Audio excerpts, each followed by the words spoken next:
આજે આપણે છે ને એક મસ્ત સરસ મજાની ટિપ્સ લઈને આવ્યા છે. બધી જ લેડીઝના છે ને એક જ પ્રશ્ન હોય છે અને આ બધાના ઘરમાં પ્રશ્ન થતો જ હોય છે. કુકરના હેન્ડલ છે ને તમે ગમે તેમ સાચવો ને તો આ રીતના ઢીલા થઈ જ જાય. તો હવે એમાંથી આપણે કાયમી છુટકારો મળે એવું આપણે આજે સોલ્યુશન લાવ્યા છીએ. પેન છે કે નોનસ્ટિક તવો છે, એમાં જો આ રીતે તમારું હેન્ડલ નીકળી જતું હોય ને તો તેમાં તમે આ ઉપાય કરી શકો છો.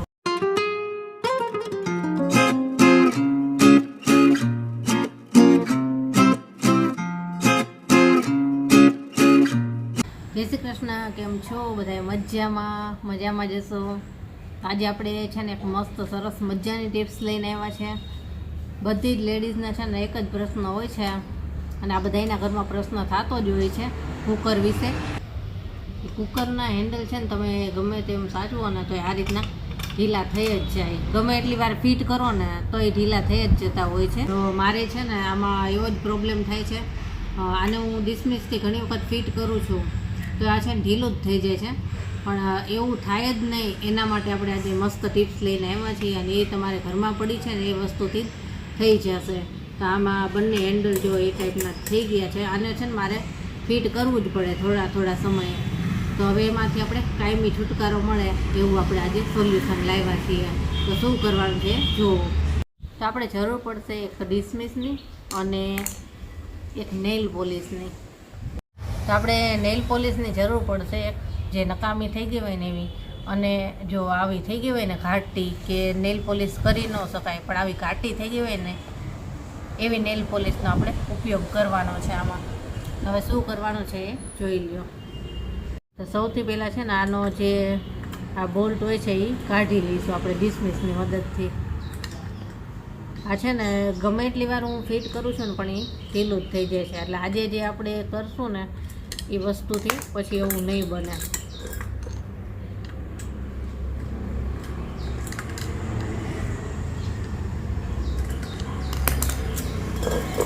જો આપણે કાઢી લીધું છે અને હવે આને આપણે કાઢી લેવાનો છે બોલ્ટને. તો હવે શું કરવાનું છે જોજો.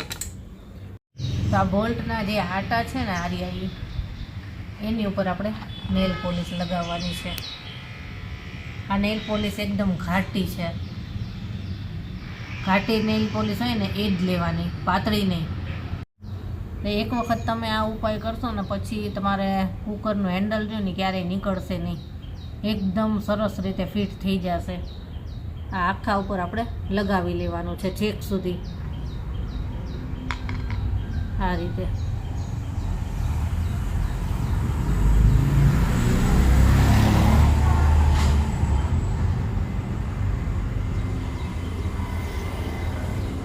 આપણે લગાવી લીધું છે અને આ લગાવ્યા પછી છે ને આપણે તરત જ હેન્ડલ લગાવી દેવાનું છે, સુકાઈ જાય ને આ એની પહેલાં. તો હવે આપણે આ રીતે આને ફિટ કરી લેવાનું છે. જે રીતે આપણે હેન્ડલ ફિટ કરતા હોય છે ને એમ જ. અને આને તરત જ આપણે આની અંદર ફિટ કરી અને આ રીતે ડિસમિસની મદદથી ફિટ કરી લઈશું. તો આ રીતે જો ફિટ કરી દઈએ ને પછી નેલ પોલિશ સુકાશે ને એટલે એકદમ ચોંટી જશે અને પછી ઉકળશે નહીં. ગરમ થશે ને તોય નહીં ઉખડે અને હેન્ડલ એકદમ ફિટ જ રહેશે. આને છે ને એકદમ ફિટ કરી લેવાનું. બસ જો આને ફિટ કરી લીધું છે અને આને સુકાવવા દેવાનું પછી થોડી વાર માટે. એટલે આ હેન્ડલ પછી નીકળશે નહીં. અને આ આપણે ખૂબ જ કામની વસ્તુ છે. કાયમના પ્રોબ્લેમમાંથી છુટકારો મળી છે. તો આ બંને હેન્ડલને આપણે એ જ રીતે કરી લેવાનું છે. તો બંને કરી લઈશું.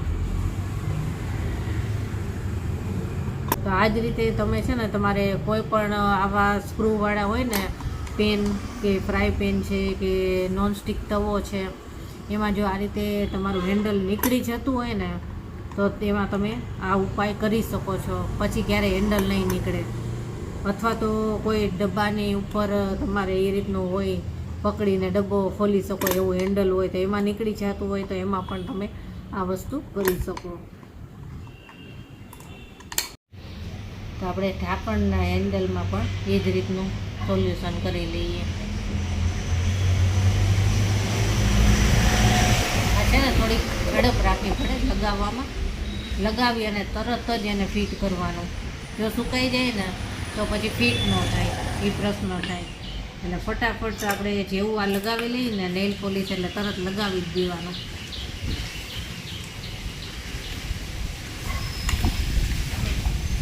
આ ટિપ્સ કેવી લાગીને મને પાછા કમેન્ટમાં જરૂર જણાવજો.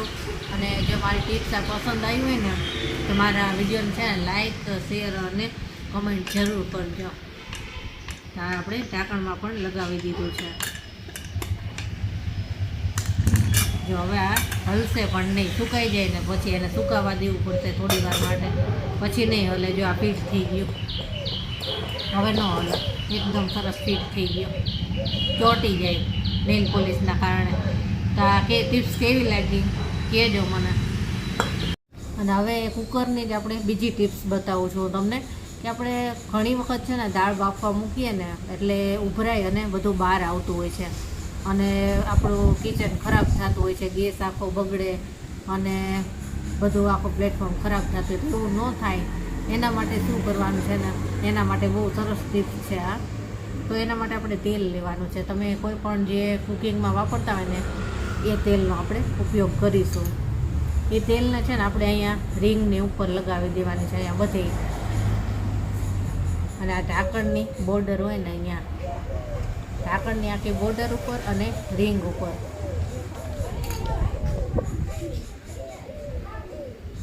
આ રીતે લગાવી દેવાનું.